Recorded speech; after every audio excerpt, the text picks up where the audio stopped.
Yeah, OK, so for this latest off-script, Alan Smith, of course, alongside me. Just wanted to pick up on something Jeff and Jamie were talking about. Jamie Redknapp talking about the difficulty of coming to the end of your career, and particularly if it's an injury that caused it quite suddenly, because that was something that happened to you, wasn't it, 1995, and it all ended pretty swiftly. It did, and funnily enough, I think maybe unlike Jamie, I didn't have too many injuries during my career. The odd hamstring, strain, calf, whatever. Fractured my cheekbone, actually, in '89. We did that. A young lad in the youth team, it was just in a practice game on the training ground, and he's headed my face instead of the ball, and my whole face caved in, and I was out for 3 weeks, and that was probably one of the longest periods I was out. So when the big one came, it came as a big shock. We were playing Millwall in the third round of the FA Cup at the New Den, January '95, and I was down by the corner flag. No real challenge on me, and I just tore my cartilage. Do you know straight away this was really big or not? A torn cartilage isn't really big. So I've come off, obviously organised to have the operation, little snip. But when they were in there, they'd noticed some bone damage, top and bottom of the knee joint. And they tried to stimulate growth with hot rods, as they did then. Probably the techniques got better now, but it didn't work. They went in again, they did another little snip, and they'd seen that in between that period, I tried to get fit again. And I'll never forget running around the track at Highbury and trying to get into a sprint, and I could feel the fluid on my knee, couldn't bend it properly, and I just knew it wasn't right. And I remember going up to see Ken Fryer, our managing director at Arsenal, just to see what the situation would be. So then you getting worried at this point? I'm getting worried, and I think as a player you usually know. You know, as much reassurance as Gary Lewin, our physio, would give me, you'd be okay, Smudge, you'd be okay. In the back of my mind, I thought, this isn't right. I went up to Ken Fryer just to see what the position would be financially as much as anything else. You know, I was 32, faced with the prospect of you know, obviously losing my salary as a professional footballer. So I was worried. And then when I went in for the second op, that was just before we went to China on an end-of-season tour. And I wasn't going to go on that tour because I wasn't fit to play. We had a couple of friendlies out there, and I asked, it was Stuart Houston, the caretaker manager at the time. George Graham had been sacked. I said, Stuart, can I come on this trip? Just as a social secretary or something, because I pretty much knew it was going to be my last trip as a footballer. And he went, yeah. It was the last chance with the lads that you've done so much with. Yeah. So I wanted to go, and then when I came back, I'd got an appointment at the London Independent Hospital in East London, where I'd had the operation with John King, the surgeon, and I never forget him holding the scan.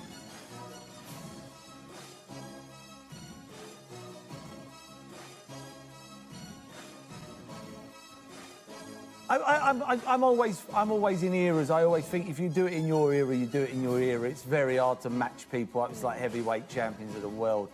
You just got to make sure you're the best in your era. And that in the Liverpool in the 70s with Phil Thompson and Doug Leash and that lot. I mean, Alan Kennedy was a phenomenal football team, Terry McDermott, and to win the European Cup in them days, which the European Cup, let's be honest, was a lot harder to win. You know, you had a bad 45 minutes, you were out. You know, you've got to remember, Liverpool lost more games in last year's Champions League than what they did in the league, and won the Champions League and didn't win the Premier League. So, you know, for me, this is a phenomenal football team that I don't think gets a lot of credit, not as much as what it should. I think some people go, oh, you know, Man City haven't done well this season. This team's a very good team. I'm a great lover of their manager. I think their manager, I could use any team here, but I'm just going to say Rotherham. I think he could go to Rotherham and take them to the Premier League in time. I think he's that good. I think he's a manager that gets the right players in, they play a right way. They haven't got household names in the midfield like Henderson, Wijnaldum, Firmino, sorry.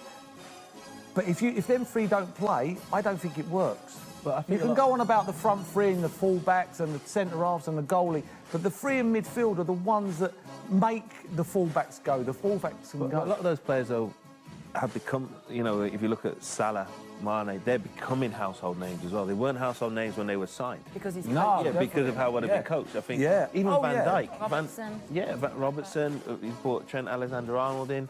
Van Dijk, don't get me wrong, everyone talked about him as a top player, but Celtic, Southampton, and now everyone looks at Well, the that's best what I'm player saying. in the This world. manager could take a Yeah. role because he gets players and he goes, and they don't have to be outside. You know, I use Pep Guardiola. I know Pep Guardiola's record's great. Don't get me wrong.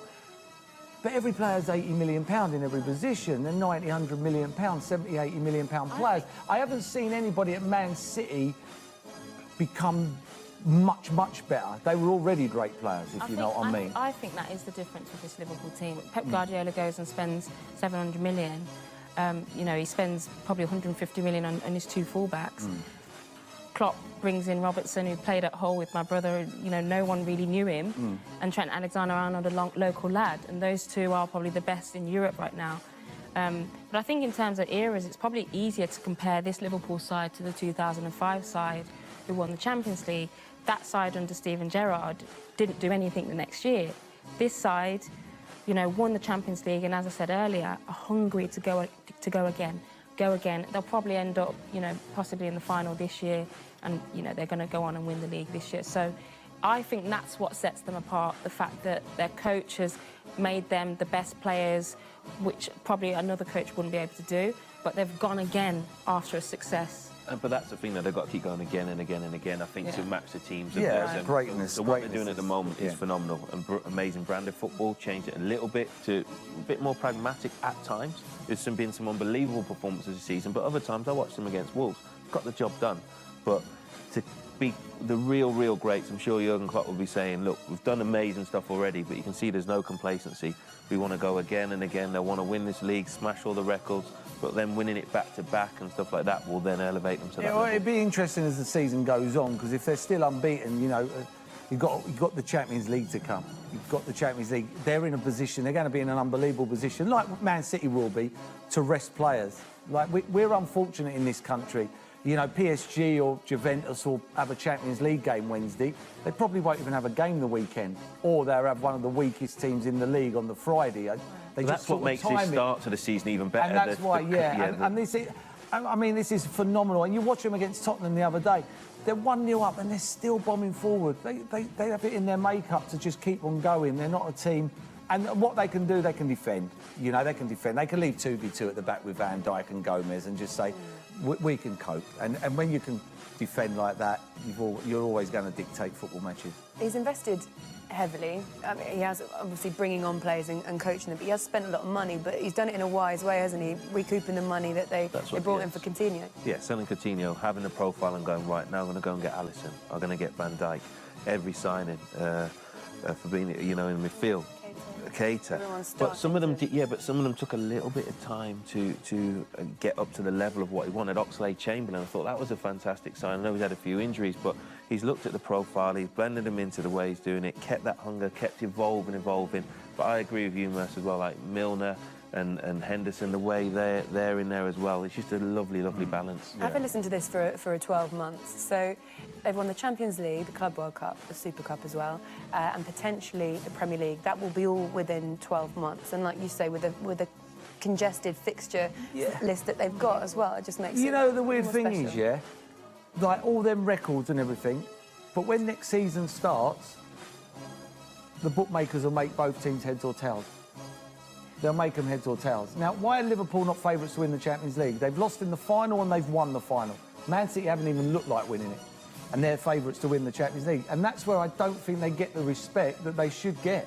You know, this is the best team in Europe by a distance at the moment, by a long way. And they just don't get the still don't think they get the respect. I really don't. Tell us a little bit about this mentality that Jurgen Klopp calls mentality monsters, isn't he, Annie?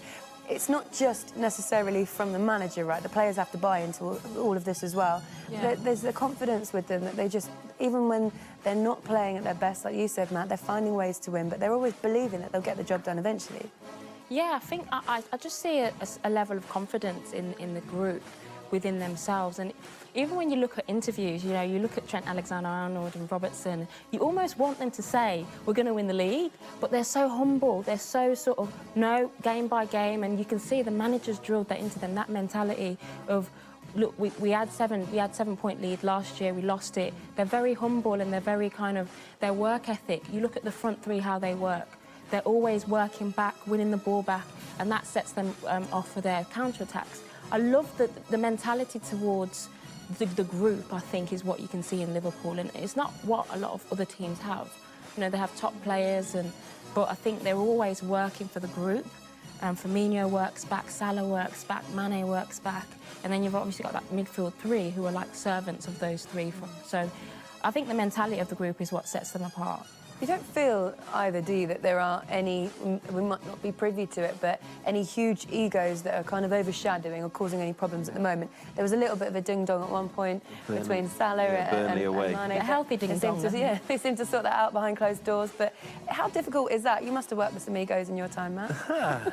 You know what? I think, and again, you can see that the manager not only has profile players in the way that you know they fit with their physicality and the style of play, but he's also got people that will fit into that team spirit, into that chemistry, if you like, of the group. So the players that, you know, a lot of them are still hungry and going there and wanting to prove stuff. So yeah, I've been in dressing rooms where there've been, I won't name names, but there've been some pretty big names and some egos. But even when there were clashes off the pitch, on the pitch, everybody was always united. And like Annie's saying, there's a real belief, a process to what they do. They work hard, the buy-in, and that will strike fear into opposition.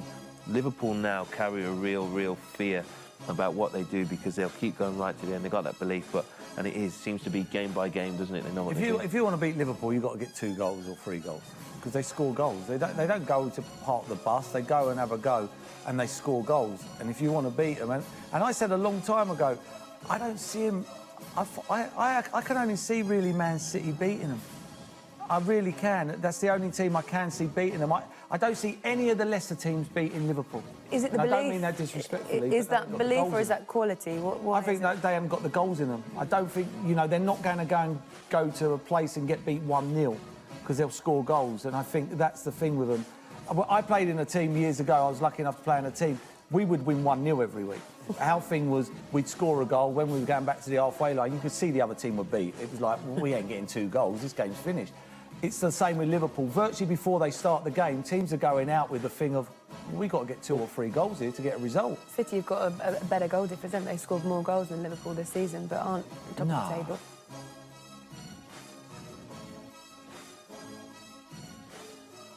Yeah, it's not for me, if I'm honest. Trophies I get. I'd absolutely love to lift trophies. All the other stuff that goes with it behind the scenes is just a bit of a ball ache, I think. Like, what do you have to do? Well, you know, you get the tickets for away games, for instance. You get however many tickets there are, complimentary tickets. Usually at away game, you get 2 tickets per person. You might have to borrow some and this and that. You have to go around the whole bus. How many do you need? How many do you need? You're basically sorting out tickets before a game. And I like to think about the game and what I'm going to do tomorrow. I don't want to be handing tickets out on the bus. What do you mean? So the home team will issue away tickets for players. For families, for families and people that you want to bring to the game. Say we're playing Watford, or for instance, we're all players. You might need to borrow mine and Tom's tickets for that particular match, so you need 6. Yeah. So as you're going around, I'm the captain, I'm going around, and you say, well, I need 6 because I've got so-and-so, so I've got Tom's and Crouch's tickets. So 6 for me, and I'll have to say, oh, none for me, and then someone else needs 1. It just goes on and on and on. You've got people who sort this out, right? The captains. You mean at the Premier League level? Premier League, everyone, every club I've ever been at, the captain will sort out the tickets. Why is the captain doing that? Like, surely this is a professional football club, right? He could pay someone to do it. You know, Right. he not pay the kit Yeah, man to do but it. I think if you think about it, those tickets at times can be like gold dust, can't they? Do you know what I mean? And for home games, for instance, you usually get 4 tickets, your car park pass, and a little fold up. Do you? What, a little fold for up? every game. Yeah, do you not know this stuff? No, of course not. We've never been footballers. When have Chris and I ever been given a car park So you'll ticket and a get- so folder? Every club I've ever been at, right, on a Friday after training, the secretary will be waiting around sort of the foyer where you take your boots off, handing out your tickets. So you'll have your 4 tickets, standard tickets. You'll have your car park pass in there as well, and then you'll have the captain will be given a wad of players' lounge tickets. Ooh. There might be a big demand for it that week.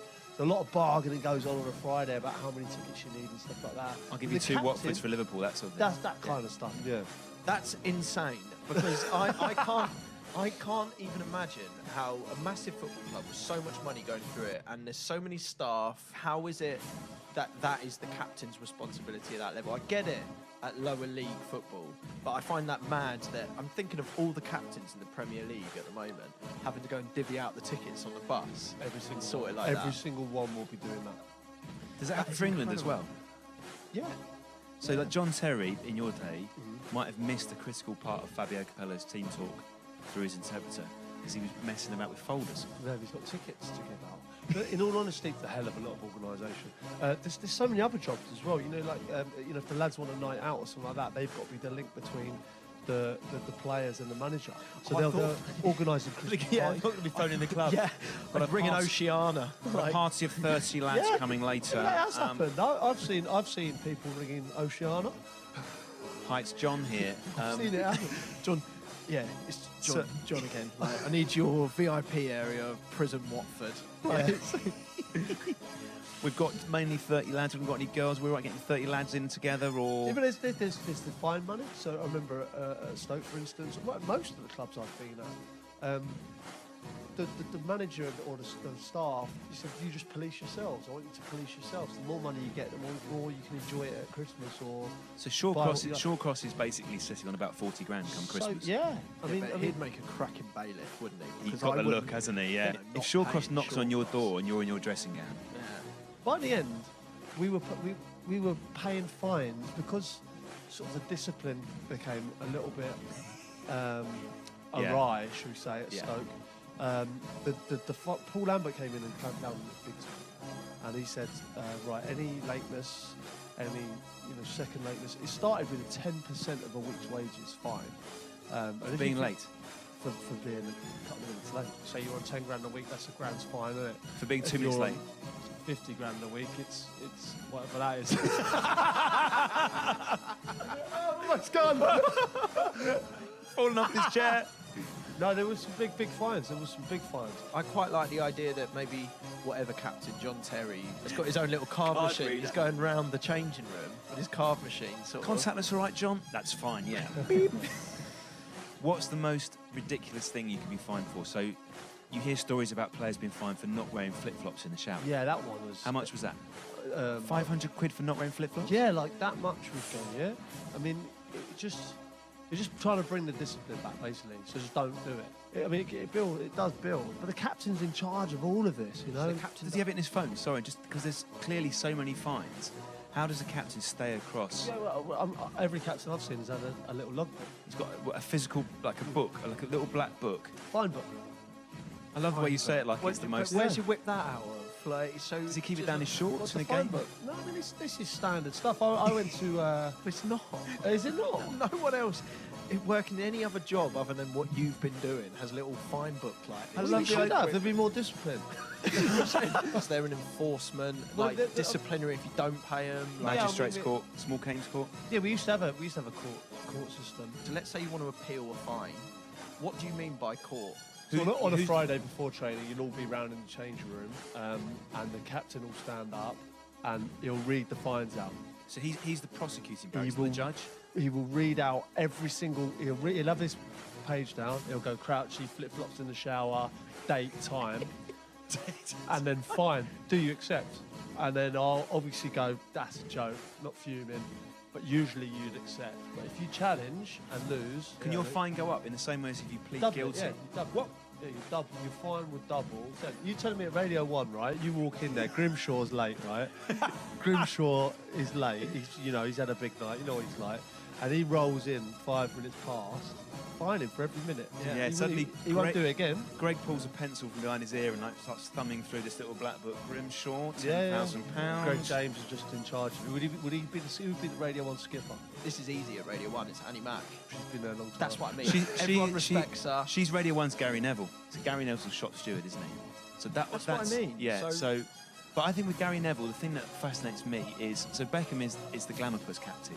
He's the face of the team. He's the one who sells the England team to sponsors. And everyone, let's say you're a blue chip company and the captain's David Beckham, you're falling over yourself to give that team an endorsement, whether it's suits or cars, whatever. But was the power behind the throne actually Gary Neville?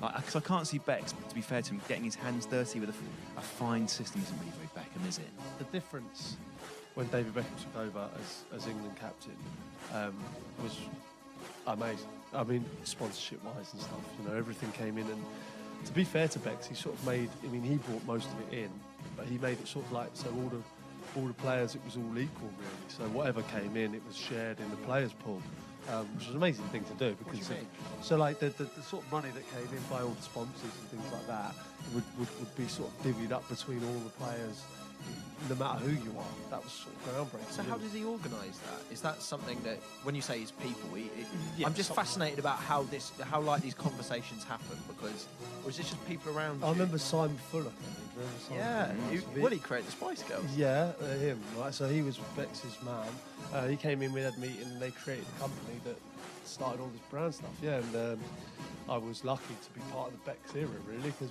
we got a few quid out of it and we played for England. It was great. But yeah, he brought all this stuff in and he started sort of monetising it, really, and making it a brand, like you say. So on a personal level, you did well out of it at that point, and that's what Beckham brought in as a captain. Yeah. But was he? This isn't a loaded question. Was he actually a good captain? Yeah, no, Or I was it just- thought he was really good because what he was you know, not as vocal as someone like John Terry, for instance, but what he did was delivered with his performances. It wasn't just his performances, it was his training, it was his conduct. And, you know, people see probably the celebrity side and stuff of him as a person now, but as a footballer, there was no one more dedicated and professional as David Beckham that I've seen.